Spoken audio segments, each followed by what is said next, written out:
ஒவ்வொரு ஒன்றியத்திலும் தானிய சேமிப்பு கிடங்குகள் அமைக்கப்படும்.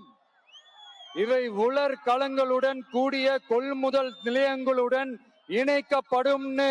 வாக்குறுதி நம்பர் 50.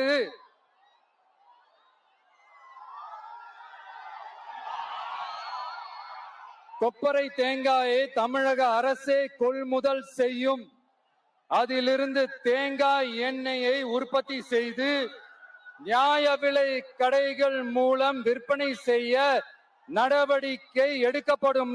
வாக்குறுதி நம்பர் 66.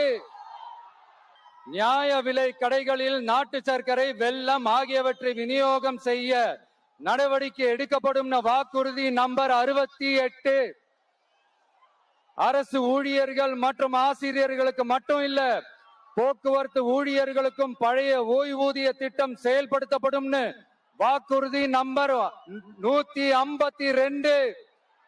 இதெல்லாம் சொன்னாங்களே, செஞ்சாங்களா?